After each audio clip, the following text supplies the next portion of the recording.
Hello and welcome to another episode of On the Floor with Wayne and Rob. I'm Wayne Highlander, National Sales Manager for Bona Adhesives. I'm Rob Johnson from Bona Training. How we doing, Rob? Pretty good, Wayne. How you doing today? I'm doing well. Good to see you again. Boy, a lot of feedback from the Tough Guy episode. A lot of feedback from that. We're getting a lot of great emails, and this is just what I was hoping for. Everybody just throwing their tough guy at us. Yeah, we screwed the pooch on that one. I don't think we screwed the pooch. We can only do 5. You know? Yeah, that's true. That's true. We could only do 5. I even got an email from Bill Price. He's got a big issue with you, not thinking Robert Shaw was a tough guy. I still don't. No. But don't get me wrong. I know Billy Price is an authority on tough guys. But we did leave out Chuck Norris, which that was really an oversight, man. That was a mistake. Someone called us on that, and deservedly so. And somebody did call us on Chuck Norris. Yep. We've had a few calls. I feel like we would have been okay if your list was any good. Oh, of course, that's if you would have came through on your side, I think we would have had it covered. I can't believe you're not a golfer. No, I hate golf. I can't believe you ever played on a team sport. You're clueless on how to play in a team. Clueless. Okay. Golf. Well, hey, you know what? Wait a minute. No, that explains the whole fishing alone type thing. Well, that might be true. Yes. Uh-huh. All right. We are going to talk today about removing a hair from a finish. Everybody's had to do it at one time. And even before it gets to that point, Rob, we've all been there on a job site, and it's kind of a life-defining moment. When you're coating the floor and you're working your way back out, and way up ahead, about 20 feet out or 15 feet out, you see a hair. And, the finish is drying, but you see the hair. It's kind of a life-defining moment, right? As I said, I mean, it's like a life and death. I mean, what do? I mean, you got a split second to think about it. Is the finish too dry to go out and get it? Or do I just make a break for it and try to get the hair out and coat my way back out? I mean, it's like the Marines don't leave a fallen comrade out there, right? But do you risk going out and get the comrade and probably get shot, or you just just not do it? I think going out and getting that hair in the middle of a coat that's already wet is a scary proposition. And there's a time. If it's 15, yeah, Matt, maybe. 20 feet though, you're not. Yeah, that's a minefield. It's like going through a minefield. Yeah, I like it if you're on a job with like 2 or 3 guys and the guy sees one, especially like 20 feet out. When he makes that decision to go out and get that hair, the rest of the dudes are like dead quiet, man. I mean, like dudes are taking their hats off and clutching them to their chests. You know what I mean? Then usually you got the cheerleader guy that goes, "Come on, man, you got it, man. You got this, man. I'll buy you lunch if you can get this." But that's a tough call, man.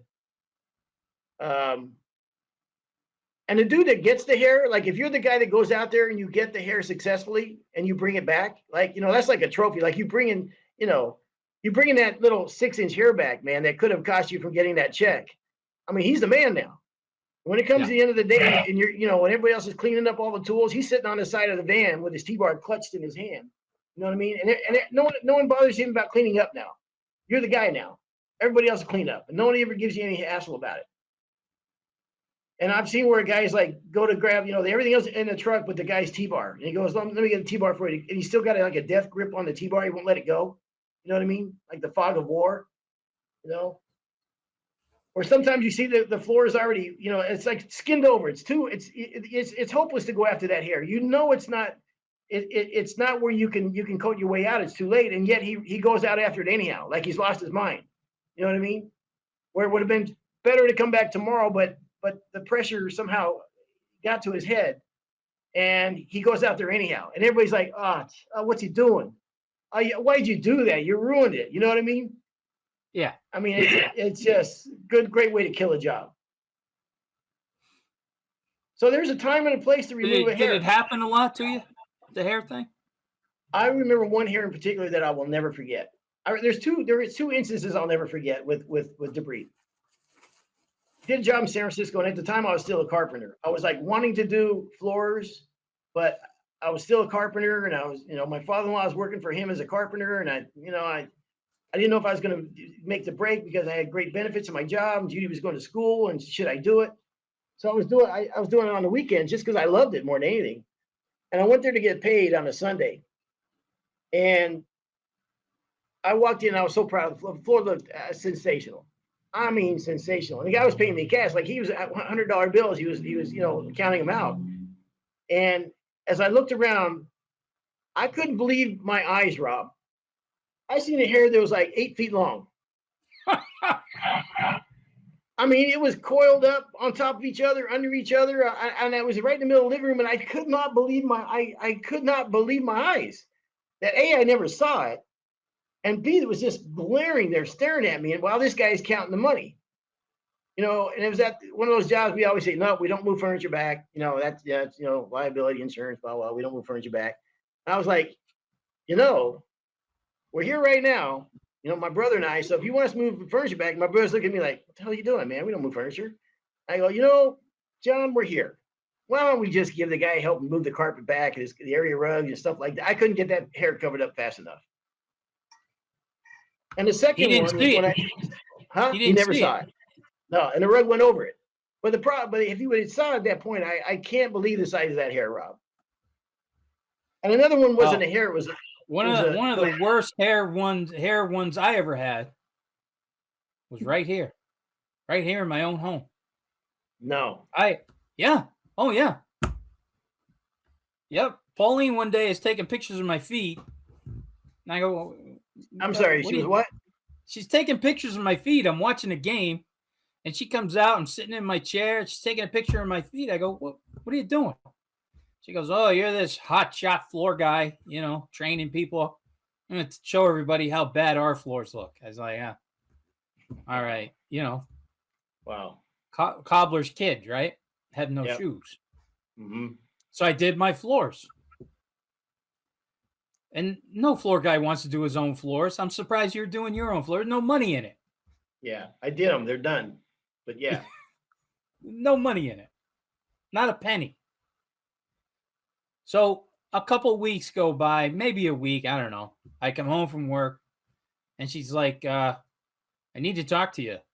And I was like, oh, okay. She said, come over here.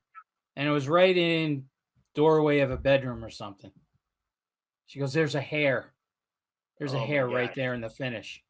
Oh. And man, oh man, I mean, I love her more than anything, but that's marriage counseling. Really? Yeah. I did this one for free for you. Mm-hmm. Yeah. And you're going to talk about a hair. Then, of course, I took off my hat, and I'm kind of pointing to my head. I'm like, between the bald head and being electrocuted at the Air Force Base, I have no hair on my legs or arms, barely. It never grew back after I was electrocuted. So it's not my hair. No. Yeah. And I said, oh, I'm sorry. I'll take care of that. And of course, her and the girls, their hair's, down past their shoulders. Yeah. You can't take that and back. Then she says, another thing, I see, around 3:30 when the sun comes in and hits the floor, and I'm laying on the couch. And if I look just right, I can see these swirl marks in the floor. And now I'm thinking, I got the Rolodex going in my head. Like, I know I've seen some divorce lawyers on TV and everything because this isn't going to end well. Now I'm explaining to her about, just don't touch the hair. It'll walk off. All right. The repair sometimes going to look worse than the hair. Just it'll go away. especially in a doorway. Just don't touch it. And I said, and I have to buff the floor in between coats. And sometimes, I said, if you look at a new car, you're going to see swirl marks from the paint job in a brand new car when you catch it right. And what in the hell are you doing laying on the couch at 3:30 in the afternoon? You can't be doing laundry or cleaning the house or making supper or something like that. You have to tell me. She goes, oh, I just love laying down on the couch around 3:30 and the sun comes in and hits my face. And she had the biggest smile on her face just talking about that. So I let it all go. But my own wife, she's not my flesh and blood, but partner for life. I'd rather my wife hairs out in the finish. I'd rather my wife describe how good looking the neighbor is than tell me I got to hear my finish, man. How muscular the guy is next door and how well built he is. Then actually say I got to hear my finish. All right. Good, because I'm glad that I wasn't making too big a deal. I thought not it enough. Was huge. Yeah. You could have milked that for a week of making her feel guilty about that. All right. What do you do? What do you do when you got hair in the finish? By the way, when I say you go out there and get that hair, not a bad idea to have a pair of alibi shoes out in the van with a completely different grain pattern than the shoes that you have. Again, blame it on the painter. Look at my shoes and look at the shoe prints on them on that floor. That's not us. That's not me. I'm just saying. I mean, I don't know who would do that, but a pair of alibi shoes in the van is not a bad idea. All right. I was wondering what you meant by alibi shoes. Now I get okay. That's really good. I like that one. Perfect. Rob, you got to stay one step ahead. All right. So how do you remove a hair from a coat of finish? All right. And make sure, first of all, I think the number one rule is you got to make sure that floor is dry, and before you try to remove a hair out of the finish, because there's nothing worse than having a hair and the finish is really not kind of dried yet, and you remove it and try to remove it, and then you're tearing into the finish. Now we always talk about on a repair, and don't make a 1 board repair into a 3 or 4 board repair. Mm-hmm. Don't take a small little issue like that and make it bigger, because you're starting to now tear into the finish and it's too dry. I mean, I can't, we talk about doing repairs, and one of the most important tools you can bring with you is patience. You got to know when that you have to, really be patient. There's times you got to go, but there's times you got to be patient. Make sure that hair is dry. And so that to me is the number one rule when doing a repair. It's not that I'm not talking about doing repairs, but that is one of the expectations that I used to set with all of my homeowners. Okay. I used to say it to everybody. It's like, listen, this is a site finish job. Okay. And we were clean, so I never felt bad about really saying this. And I would say, you might find a hair or two. You might find a bubble or a little bit of roughness. Okay. Do not worry about it. I said, if it's really bad, we'll take care of it. I said, 99% of that stuff walks off, okay? You'll live that right off. You won't even see it. And then I used to give everybody the line, whatever you do, do not put a buffing pad on this. And I don't know how many people go, oh, okay, yeah, I won't. Like otherwise they would have.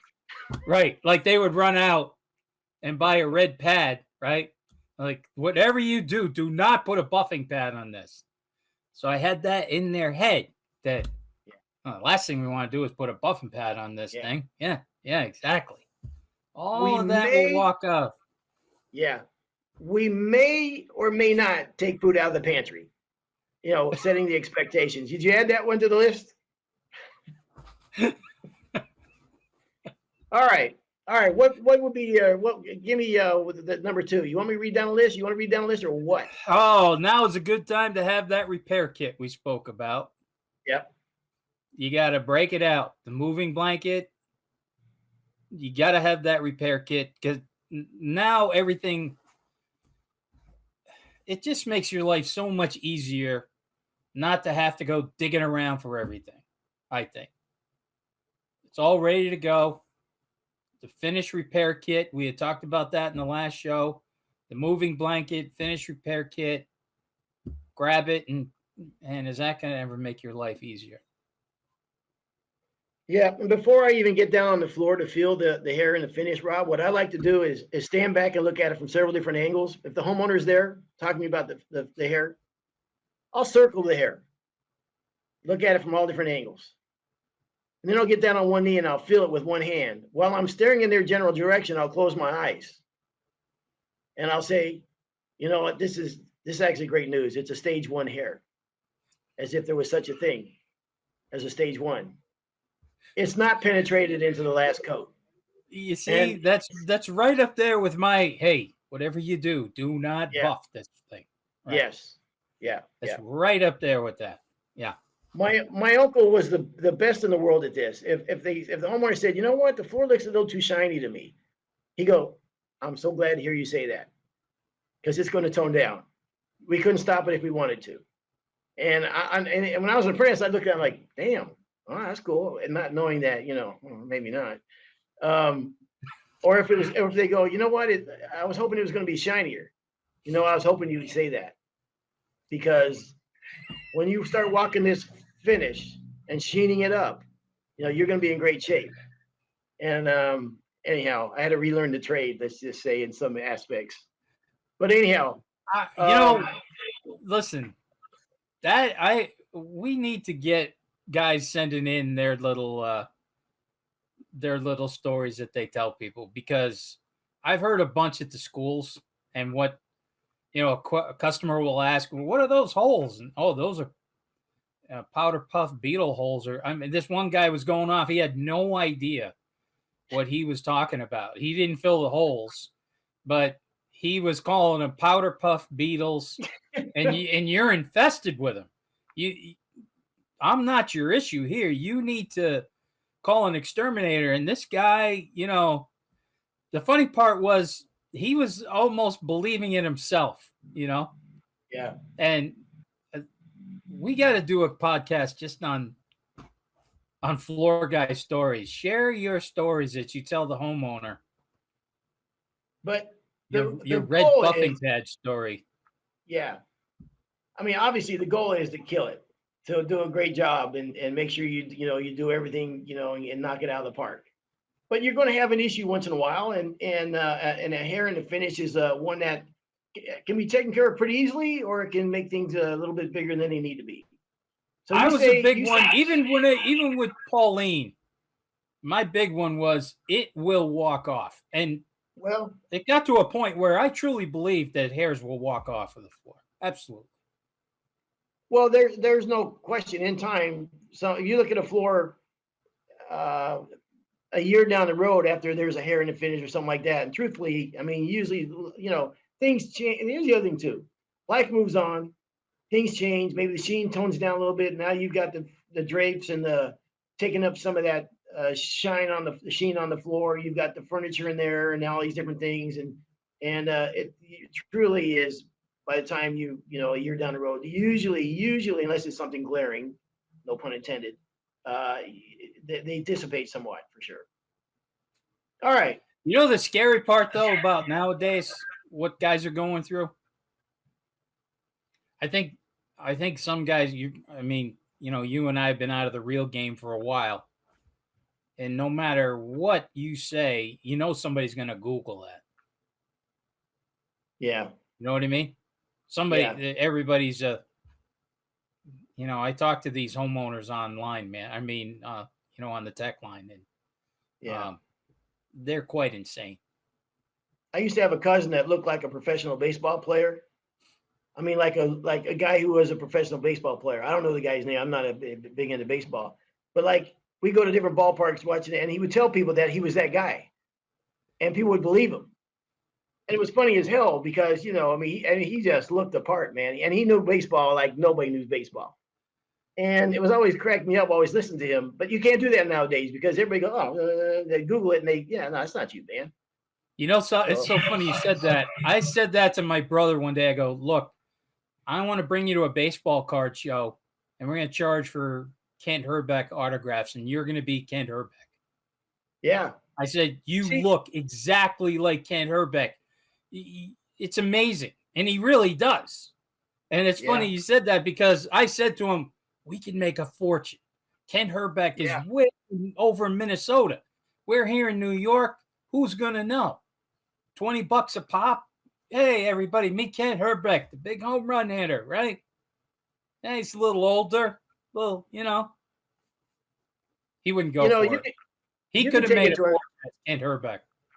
You could take it to another level, because there's actually people who have absolutely destroyed people's lives by buying cars on credit and renting big homes in Las Vegas, and because they look exactly like certain movie stars or actors or performers. So, all right.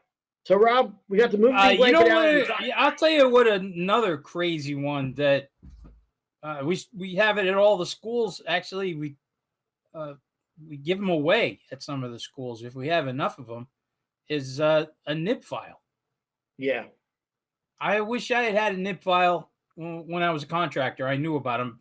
I mean, they have to be around forever, nib files, but man, oh man, what a nice little nifty tool that is. Every guy going for his final check should have a nib file in his pocket. Yeah. And when you walk through the door, even if they don't say anything, even if they say the job is perfect, you bend down and take something out with that nib file, even if it's not there. Just take it out. And, what are you doing? There's I saw something there. I wanted to take care of that for you. Yeah. No charge. Nib file spelled N is in Nancy, B is in boy. Comes out of the automotive industry. I agree. And also a really good razor knife. And a lot of times you can take the blade out and just scrape it from the top. Start from the top and just slowly, again, I keep talking about patience because it's so important, is really start from the top and work your way down with that razor knife. And sometimes you can really just dial it down right to the finish and have really very little issue with it whatsoever. So having a nice sharp razor, it goes a long way. Did you ever try that plane? The plane from the Mohawk repair kit? How would that work? That works really nice. That Mohawk repair kit in general we talked about that before. For doing repairs and stuff like that. Those wax kits and everything do a fantastic job, man. But sanding, obviously start with the least aggressive grit first, which to me is a conditioning pad. And don't use your fingertips, right? Because with fingertips, you can create valleys and ridges and stuff like that, even though they're microscopic. I mean, everything matters, especially if now all eyes are on this one spot. So sand with the palm of your hand and vacuum it. And then I like to wet it if I think I got it. If I think I've got everything taken care of, I like to tack it and wet it and stand back and look at it from different angles. Having a heat gun, it can be huge if you're putting multiple coats on. We know blue tape and different scenes of finish. But Rob, what blue tape do you use? Orange core. Yeah. Is it 2080? Or 3M? I can't remember if it is or not. I think it is, but it's there's even a better one out now, a low adhesive tape, low tack. Yeah, and I'm not sure what that one is, but we still don't recommend tape on the floor for a long extended period of time. But that new Bum was telling me about it. He uses that low adhesive tape. When you're removing it's a blue tape. Okay. When you're removing the tape, how do you remove it off the floor? If it's been down for a while, if it's something that I didn't do, I'm using a hair dryer or a heat gun. I'm warming it up just a little bit before I pull tape. We learned that in the sport. ESPN, I think I even told the story, but ESPN was running around laying ESPN logos down before they could, do everything virtual, and they would lay their sticker on the floor, the ESPN sticker on the floor, and the adhesive that these guys were using, I mean, it was like duct tape. And they would start yanking these things off and just rip and finish to shreds. Now, you get into some of these old college floors, they haven't been sanded in 15 or 20 years, even Even some of the big schools, they like that patina. They like that. So now when you have tons and tons of lots of layers of finish, further you get away from the wood, the easier things are going to start to peel off. So we kind of figured out one day, pulling these things off, heating them up, pulling them off, and wow, what a difference that made. Now we're just clean off residue and not harming the finish. So heat is definitely your friend when it comes to anything. If a kid's putting bumper stickers on his floor in the house, or whatever, you've seen it all, right? You've seen everything that people do to these floors. But heat, Yep. when you're removing things like that, can't say enough how easy that will make your life. Yeah, and pulling off low in a 45-degree angle to the floor. And if you do see that you're starting to like maybe move the finish, then yeah, get out that heat gun and heat that up, and it heats up the elasticity in that tape or whatever and releases it. And on the other side of that, Rob, especially you being in the paint world, when you want to tape something off with paint, what do you do? When I want to When you tape want to really something get off, that tape, you want to really get that tape down good, so it's not going to bleed through.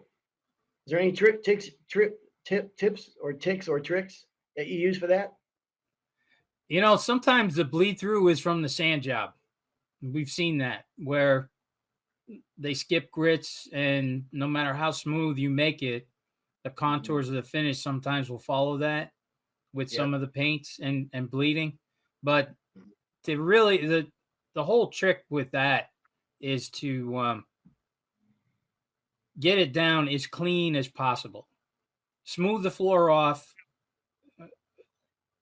320 maroon pads are definitely the way to go for me.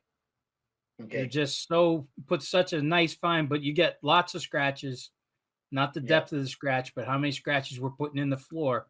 That's what's going to make things stick, and not giving that any. But the other thing is to clean that floor as much as possible.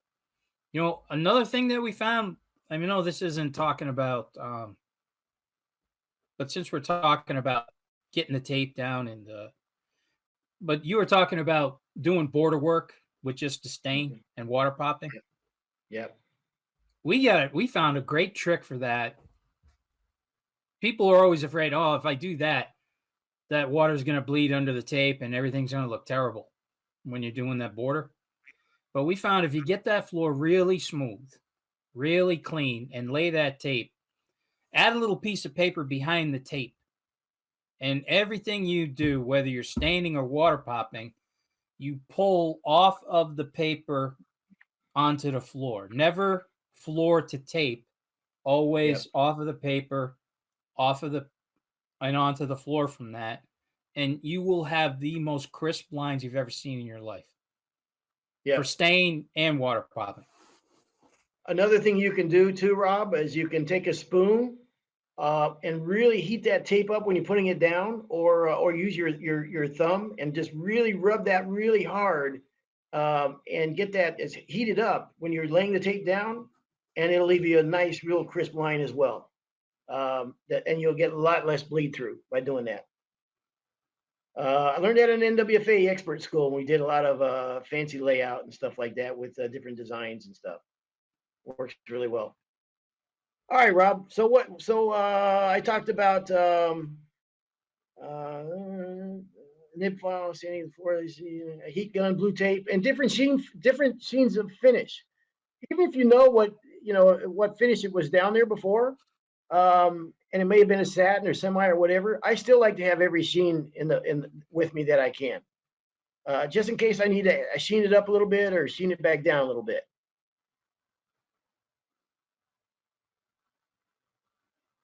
I'm trying to think of what would you be doing at an expert school. Trying to think of something smart ass to say there. Well, it reminds me when I was an apprentice carpenter, and it was one of my first days with this carpenter who was a stud. As I turned out, he was the guy, man. He was like the lead alpha dog on the job.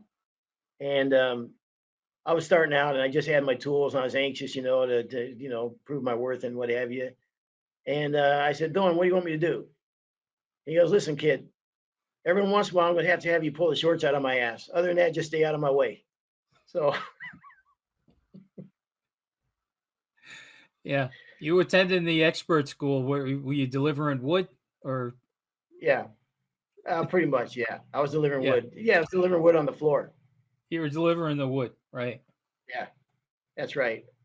All right. Now, here's another tip for you, Rob.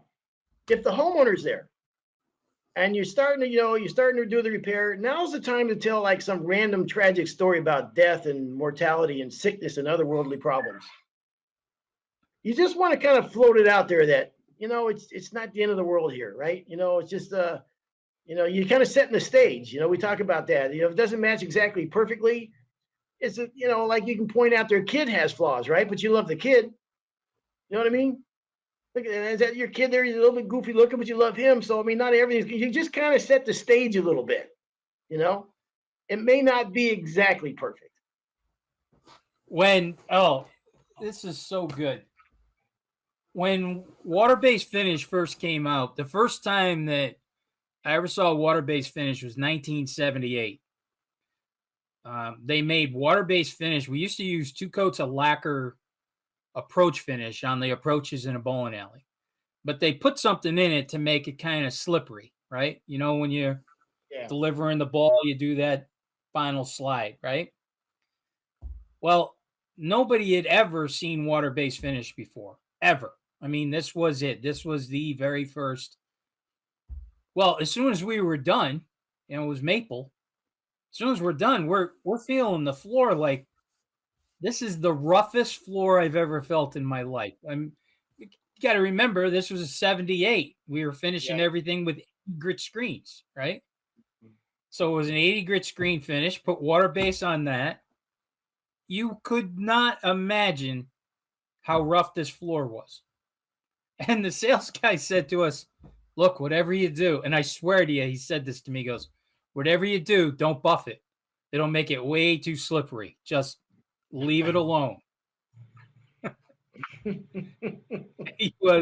I swear to you, he was absolutely right. He was absolutely right. As soon as they started using it and sliding, it smoothed right out and everything. So that was it. That was, I should have got that as a tattoo. Nice. That became my calling. Yep. All right. So what else now, Rob? We got to put the finish on now. Any suggestions about the finish? Yeah. Stay away from a foam brush. Foam brushes to me I don't know where you would use a foam brush. I really don't. Yeah. Cut a trim pad, cut a T-bar, cut something, use the exact thing. Whatever you put your final coat on, that's what I'm applying my finish with. Yep. I want the same exact footprint. Those foam brushes, I look at there's bins of them at Home Depot. I'm like, who's using these things? Because they don't apply anything. All they do is squeegee stuff. Yeah. It's like a very soft squeegee. So that's the thing that I would always do no matter what. If it was a roller, I used a roller. If it was a T-bar, trim pad, whatever, that's exactly what I would use to do my repairs with. So I'll tell you a little secret about applicators. Never trust them. And I don't care what the applicator is. If you ever buy a brand new brush and put it in a bucket of water, run water over it, and I'm talking about a good high quality brush, and take a brush comb. You know what I mean? They make combs for brushing they make brushes for combs, right? Mm-hmm. And brush it through, and look how dirty that brand new brush is. They're filthy, and the hairs will come out like it'll blow your mind. We know about T-bars and all the other applicators. So you're right. Make sure you get the applicator, the proper applicator. Every applicator leaves its signature on the floor.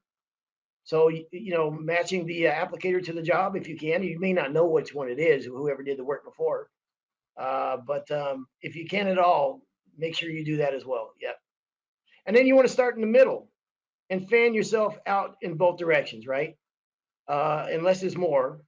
But again, if you put the coat on and it was like you rolled it on, for instance, and you know that's going on pretty heavy. If you go back with a thin coat, you're likely going to see the difference there. Oftentimes, I would tape off a big area where I could just run the roller over it. You know what I mean? And then as it dried, then pull the tape out of there. But before I pull the tape out, you let it get a hard edge on it, so the finish didn't roll over. Does that make sense? Yeah, absolutely. Yeah. Yeah. So if you're You're doing gonna multiple babysit coats, that. You're gonna babysit the tape a little bit. You yep, don't want it yep, completely hard, but you don't want it still wet. You want it just as it's flashed over. yep. And then again, if you're doing multiple coats, a hair dryer, heat gun is a great way to go. Um, but give yourself some patience too, man, because sometimes you're just gonna have to give it several hours, go to lunch, come back or whatever. But as they say, act like you've been there before. You know what I mean, and instill some confidence in the homeowner. But one way you can do that is by showing up with putting down the nice blanket down first, getting your toolbox that's very professional looking, that has all the things we talked about earlier, all the paints, the little brushes, all the little nib files, the razors, all these different things. And make it look like you know what you're doing, and then bring patience to the job. And then if you got to wait before you put that other coat on, for heaven's sakes, give it time, or else it's a never ending problem. So have patience when you're doing it. If you're going to use a brush, make sure it's a good high quality brush and not a cheap throwaway. And by the way, if you do have a good high quality brush and you lose the jacket, just throw the brush away. I mean, that jacket is as important as any part of that brush. And so we used to clean them out with like Dawn soap and water and whatever. I take a spinner. You ever use those, Rob, by the way? The Yeah. spinners for cleaning out the brushes and your roller covers and stuff, they're a lifesaver. And then put it back in the jacket real nice and save that brush. We don't use brushes anymore like we used to, but on certain occasions, we certainly they come in handy. It's in your toolkit. It's in your repair kit. Yep. 1,000 grit sandpaper, 1,200 grit sandpaper. If it ends up being a little bit too shiny, you can take the sandpaper and kind of comb it back one direction, and sometimes we'll take the sheen down for you. Just going one direction. Or white polishing pad will do the same thing. Yeah. Yep. You can get really aggressive with a white polishing pad to change a sheen without scratching the floor up. And I would suggest maybe practicing that first, so you know kind of what it's going to look like before you get to the job. On another, maybe like in your own home somewhere in a corner. You know what I mean? You take that polishing pad and really, really, aggressively hit it and see what it's going to do. Not a bad idea. Also, automotive compounds, can really change the sheen level and get you out of a jam. I was at a convention one day and everybody was running around the place going nuts that there was a guy there doing the automotive compound thing. I didn't see it. I didn't see him. Kenny Ivanko was the guy's name. I'm glad to be able to give him credit for that. I believe he's out of North Carolina. Pretty sure he's out of North Carolina. He did a demonstration one time doing just that. And he did a really good job. And it was really amazing how much. Is he a floor guy? Hey, he's a damn good floor guy. Yeah. Okay. Yeah, down in North Carolina. So what did he do? So he took where the automotive compounds, and he was able to show you how you put out about amount as big as a toothpaste, like a little line, 3-inch line or whatever. Took the white polishing pad, and then demonstrated how you could really sheen up an area on a repair, right, without breaking into the, you know what I mean, just kind of bring the sheen level back up. And did a really nice job. So the automotive compounds is that there's certain things that you like say we don't leave home without, man. I cannot say enough about that fine saw, man. That fine saw is just one of the best tools ever made. Festool, by the way, Festool's on back order right now. I don't know what date it is today, but like all their sanders are on back order, man. Like there's like 150 of them on back order that somebody told me. But anyhow, Festool makes great saw. The Festool tracks are incredible. when you're doing repairs like this, TransTint, even for this repair, man, TransTint is a lifesaver. When someone pulls the tape across the floor and pulls the finish off it, what I recognized one time, and this took me, I mean, it took me years before I finally figured this out, is if I'm trying to match an old existing finish, you know, let's say it's got a golden brown type of stain and it's got, you know, existing polyurethane on it, and I had to match the existing floor. It took me for the longest time to realize that, you know, I can match the stain color sometimes, you know, sometimes I can't. But there are times when you can match the stain color. What took me so long to figure out is what I wasn't able to match was the amberness of the finish. And that was the difference maker. It wasn't until I really dialed in and TransTint and got, you know, figured how it worked with the finishes that's the game changer, man. I honestly feel like, I don't want to be cocky here, but I feel like if you don't want to be cocky. No. The floor guys don't like that, man. They will find the floor guys find a way to get back at you if you get too cocky. But I feel like if I'm trying to match something, as long as my stain color is lighter than what I'm trying to match, I can pretty much match anything. Gosh, I'm going to tailor that. I mean, I know right now guys go, oh yeah, you can match anything, but I can match. You can match anything. You heard it here. You can get damn close. I'm going to say you generally, people can get damn close by adding TransTint if they can get close with the stain color. And as long as your floor is lighter than what you're trying to match, TransTint, freaking lifesaver, man. Yeah, TransTint is an amazing product. Absolutely. For your repairs? We pull that at all the schools. We show everybody, you know, before you do a resand on something, just because maybe it's not dark enough, and rather than do a whole resand to get the right color, man, TransTint's a lifesaver. And that's one of the things that we show at the schools is mixing TransTint, colors. You know, colors is everything now. TransTint, the Super Sport paints, the Intense Seal for that product, for TransTint and the paints. Yeah. You just can't beat that. I mean, they just go together perfectly. I mean, perfectly. So it's a lifesaver. And it's fun too. It's fun when we do it at the schools, because once you start putting down the Nordic Seal and Natural Seal, now everybody's ready for pulling TransTint, where before nobody knew how to pull a TransTint type product. You know, I mean, there were issues.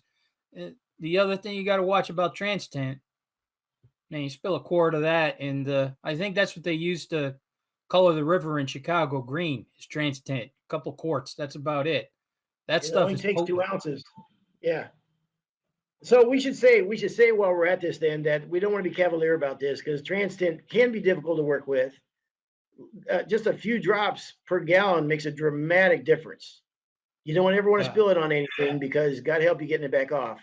But it absolutely is a don't leave home type of product for me.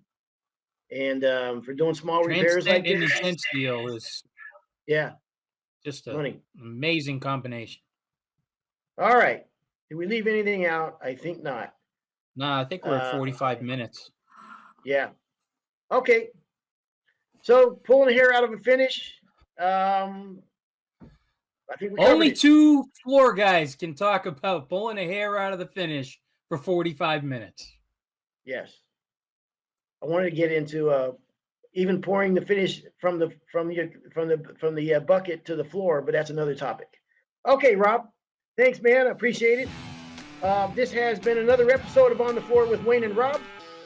Please do stay tuned for another episode.